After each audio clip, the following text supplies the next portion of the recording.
Hi all, welcome to eminent PSC.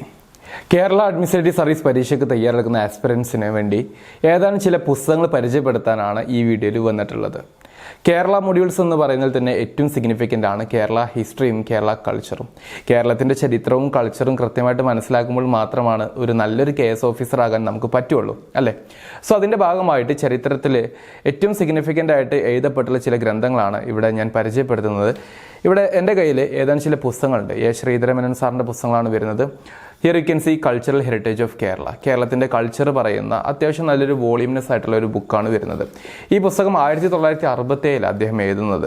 ഈ പുസ്തകത്തിൻ്റെ പ്രത്യേകത കേരളത്തിൻ്റെ ഒരുപാട് കൾച്ചറൽ പെർസ്പെക്റ്റീവ്സിൽ ഇദ്ദേഹം എഴുതുന്നുണ്ട്. Kerala culture in Indian background, the formative phase, different religions, centres of Hindu worship, അങ്ങനെ പല ചാപ്റ്ററുകളിലായിട്ട് ഇദ്ദേഹം ഈ പുസ്തകം വളരെ വിശാലമായിട്ട് എഴുതിയിട്ടുണ്ട്. ടോട്ടലി ഒരു 16ഓളം ചാപ്റ്റേഴ്സ് ഇതിൽ വരുന്നുണ്ട്. വളരെ കോംപ്രഹെൻസീവ് ആയിട്ടുള്ളൊരു പുസ്തകമാണ് ഈ വരുന്നത്. മറ്റൊരു പുസ്തകമാണ് Kerala history and it's makers എന്ന് പറയുന്ന ഒരു പുസ്തകം. വളരെ ബ്യൂട്ടിഫുൾ ആയിട്ടുള്ള DC ബുക്സ് തന്നെ പുറത്തിറക്കിയിട്ടുള്ള ഒരു പുസ്തകമാണ് ഇത് വരുന്നത്. ഈ പുസ്തകത്തിൽ നമുക്ക് ഒരുപാട് കാര്യങ്ങൾ, അതായത് പ്രധാനപ്പെട്ട personalities like early people, then Cheran Senguttuvan എന്ന് പറയുന്ന സംഘകാലഘട്ടത്തിലെ രാജാവിനെ കുറിച്ച്, നന്നനെ കുറിച്ച്, ഏഴിമല രാജാവായിട്ടുണ്ടായിരുന്ന Ezhimala Nannan, different saint Thomas വന്നതിനെ കുറിച്ച്, ചേരമാൻ പെരുമാളിൻ്റെ കഥ, അപ്പോൾ അങ്ങനത്തെ ഒരുപാട് കാര്യങ്ങൾ പറയുന്ന ഒരു പുസ്തകമാണ് ഈ ഒരു Kerala history and it's makers എന്ന് പറയുന്ന ഏറ്റവും പ്രധാനപ്പെട്ട പേഴ്സണാലിറ്റീസിലൂടെ പോകുന്ന ഒരു പുസ്തകം. Then Kerala and freedom struggle എന്ന് പറയുന്ന കേരളത്തിൻ്റെ നാഷണൽ മൂവ്മെൻറ്റ്. ഫ്രീഡം സ്ട്രഗിളിൽ നിങ്ങൾക്കറിയാം ദേശീയ തലത്തിലുണ്ട്, കേരള തലത്തിലും നടക്കുന്നുണ്ട്. രണ്ടിലും പങ്കെടുത്തിട്ടുണ്ടായിരുന്ന കേരളത്തിലെ പ്രധാനപ്പെട്ട വ്യക്തിത്വങ്ങളെക്കുറിച്ച്, ഇതിൽ മലബാർ റിബല്യനെ കുറിച്ചും അതുപോലെ ഉണ്ടാകുന്ന പല കോൺഫറൻസിനെ കുറിച്ചും പറയുന്ന പ്രധാനപ്പെട്ട ഒരു പുസ്തകമാണ് ഇത്. ദെൻ ഏറ്റവും ഫേമസും കേരള അഡ്മിനിസ്ട്രേറ്റീവ് സർവീസ് പരീക്ഷയ്ക്ക് പ്രിപ്പറേഷൻ ഉദ്ദേശിക്കുന്ന ആസ്പിറൻസിൻ്റെ ഇടയിൽ ഏറ്റവും പോപ്പുലർ ആയിട്ടുള്ള പുസ്തകമാണ് ഈ സർവേ ഓഫ് കേരള ഹിസ്റ്ററി എന്ന് പറയുന്ന കേരള ഹിസ്റ്ററിയുടെ ഒരു ഉടനീള ചരിത്രം പറയുന്ന ഒരു പുസ്തകം. എന്ന് പറഞ്ഞാൽ ആൻഷ്യൻ്റ് മുതൽ മോഡേൺ ടൈംസ് വരെ പറയുന്ന ഒരു പുസ്തകം. ഓക്കെ, ദെൻ വി ഹാവ് ഇതിൻ്റെ മലയാളം വേർഷനായിട്ട് കേരള ചരിത്രം എന്ന് പറയുന്നൊരു പുസ്തകമുണ്ട്. അപ്പോൾ ഇവിടെ ഞാൻ നിങ്ങൾക്ക് 5 പുസ്തകങ്ങൾ ഇപ്പോൾ ഇവിടെ പരിചയപ്പെടുത്തി തന്നു. ഫൈൻ. ഈ 5 പുസ്തകങ്ങൾ നമുക്ക് അടുത്ത 2 മാസം കൊണ്ട് വായിച്ചു തീർക്കാൻ പറ്റുമോ? We have lot of limitations. കാരണം നമുക്ക് ഒരുപാട് കാര്യങ്ങൾ പഠിച്ചെടുക്കാനുണ്ട്. അതുപോലെ ഈ പുസ്തകങ്ങളുടെ പ്രത്യേകത, ഇതെല്ലാം ഹിസ്റ്റോറിക് പുസ്തകങ്ങളാണ്. ഈ ഹിസ്റ്റോറിക് പുസ്തകങ്ങളും ഗൈഡ് പുസ്തകവും തമ്മിലുള്ള വ്യത്യാസം, ഹിസ്റ്റോറിക് പുസ്തകങ്ങൾ വളരെ കോംപ്രഹെൻസീവായിട്ട് ഡിഫറെൻറ്റ് ഡയമെൻഷൻസ് ഉൾപ്പെടുത്തിയിരിക്കുന്ന പുസ്തകങ്ങളായിരിക്കും. അതേ സമയത്ത് നമ്മളൊരു കോമ്പറ്റേറ്റീവ് എക്സാംസിന് പ്രിപ്പറേഷൻ നടത്തുന്ന സമയത്ത് നമ്മൾ ശ്രദ്ധിക്കേണ്ടത് സിലബസ് അടിസ്ഥാനത്തിലോട്ടുള്ള ഇൻഫോർമേഷൻ അത് കൃത്യമായിട്ട് മനസ്സിലാക്കിയാൽ മതി. അപ്പോൾ നമുക്ക് കുറച്ചുകൂടെ ലിമിറ്റഡ് വേർഷനിൽ പഠിച്ചാൽ മതി നമ്മുടെ ഒരു കോമ്പറ്റേറ്റീവ് എക്സാമിനേഷൻ വരുമ്പോൾ. അപ്പോൾ നിങ്ങൾ ഈ അടുത്ത ഒരു 2 മാസത്തിനുള്ളിൽ ഈ പറഞ്ഞിട്ടുള്ള 4 അല്ലെങ്കിൽ 5 പുസ്തകങ്ങൾ ഒക്കെ ഒന്ന് മലയാളം വേർഷനാണ്. അതുകൊണ്ട് അപ്പോൾ ഈ 5 പുസ്തകങ്ങൾ അല്ലെങ്കിൽ 4 പുസ്തകങ്ങൾ വായിച്ച് തീരുക എന്നുള്ളത് അത്ര പോസിബിൾ ആയിട്ടുള്ള കാര്യമാണോ? നിങ്ങൾക്ക് എന്താ തോന്നുന്നുള്ളത് വീഡിയോക്ക് താഴെ ഒന്ന് കമൻറ്റ് ചെയ്യുക കേട്ടോ. അവിടെയാണ് ഞാൻ നിങ്ങൾക്ക് എമിനന്റ് PSCയുടെ KSന് വേണ്ടിയിട്ടുള്ള 2 സ്പെഷ്യൽ ബുക്കുകൾ പരിചയപ്പെടുത്തി തരുന്നത്. ഒന്ന് കൾച്ചറൽ ഹെറിറ്റേജ് ഓഫ് കേരള. നമുക്ക് എന്താണോ സിലബസിൽ വരുന്നത് ആ സിലബസിൽ വരുന്ന കാര്യങ്ങൾ വളരെ സിംപ്ലിഫൈഡ് ചെയ്തിട്ട് ഇൻഡെക്സും കാര്യങ്ങളെല്ലാം കൊടുത്തിട്ട് വളരെ സിംപ്ലിഫൈഡ് ഫോർമാറ്റിൽ നിങ്ങൾക്ക് മെയിൻസ് പെർസ്പെക്റ്റീവിലും പ്രിലിംസിനും ഒരുപാട് ഉപകരിക്കുന്ന പുസ്തകമാണ്.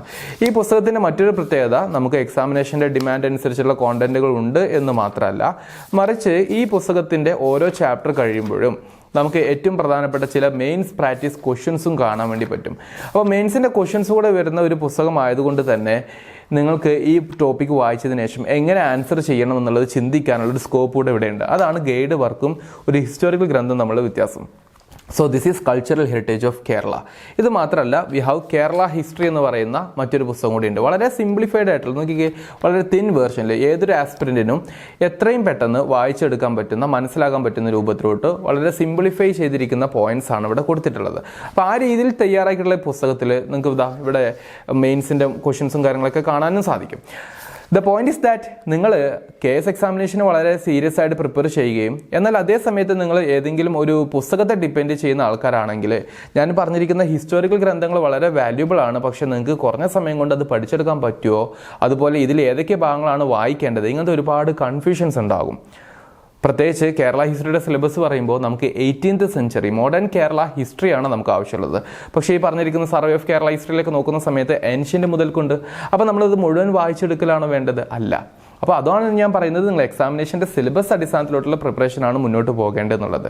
അപ്പോൾ ഈ 2 പുസ്തകങ്ങൾ, the Kerala history and cultural heritage of Kerala, ഇത് രണ്ടും നിങ്ങൾക്ക് കേരള റിലേറ്റ് ചെയ്തിരിക്കുന്ന ഹിസ്റ്ററി ആൻഡ് കൾച്ചറിനെ ഉപയോഗിക്കാൻ വേണ്ടി പറ്റും. ഇത് മാത്രമല്ല, ഇതല്ലാതെയും എമിനൻ PSCയുടെ കേരള ഇക്കണോമിയുടെയും കേരള ജോഗ്രഫിയുടെയും പുസ്തകങ്ങൾ ലഭ്യമാണ്. നിങ്ങൾ ആ പുസ്തകങ്ങളെക്കുറിച്ച് കൂടുതൽ അറിയാൻ വേണ്ടി ഇവിടെ കൊടുത്തിരിക്കുന്ന നമ്പറിൽ ഒന്ന് ബന്ധപ്പെട്ടാൽ മതി.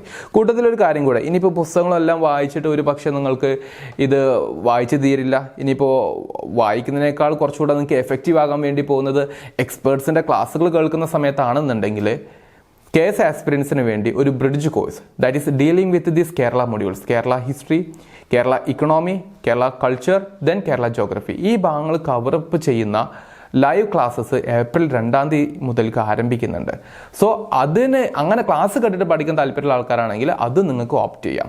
ഈ 2 കാര്യങ്ങളെക്കുറിച്ച്, കേരള സ്റ്റഡി മെറ്റീരിയൽസ് ആയിട്ടുള്ള ഈ പറഞ്ഞിരിക്കുന്ന പുസ്തകങ്ങൾ, അതുപോലെ കേരള ബ്രിഡ്ജ് കോഴ്സ് എന്ന് പറയുന്ന ഈ ക്ലാസ്സിനെ കുറിച്ച് അറിയാൻ വേണ്ടി താഴെ കാണുന്ന നമ്പറിൽ ഒന്ന് ബന്ധപ്പെടൂ. എന്നിട്ട് നിങ്ങൾക്ക് എന്താണോ അനുയോജ്യമായിട്ടുള്ളത് ആ രീതിയിൽ നിങ്ങളുടെ പ്രിപ്പറേഷൻ കൊണ്ടുപോകാൻ വേണ്ടി ശ്രമിക്കുക.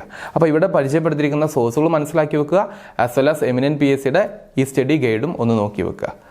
സോ ഈ ഒരു വീഡിയോ നിങ്ങൾക്ക് ഉപകാരപ്പെട്ടു എന്ന് വിചാരിക്കുന്നു. ഇതുമായി ബന്ധപ്പെട്ട് നിങ്ങൾക്ക് എന്തെങ്കിലും വിലപ്പെട്ട അഭിപ്രായങ്ങൾ പറയണം എന്നുണ്ടെങ്കിൽ താഴെ കമൻറ്റ് ബോക്സിൽ രേഖപ്പെടുത്താനും ശ്രമിക്കുക.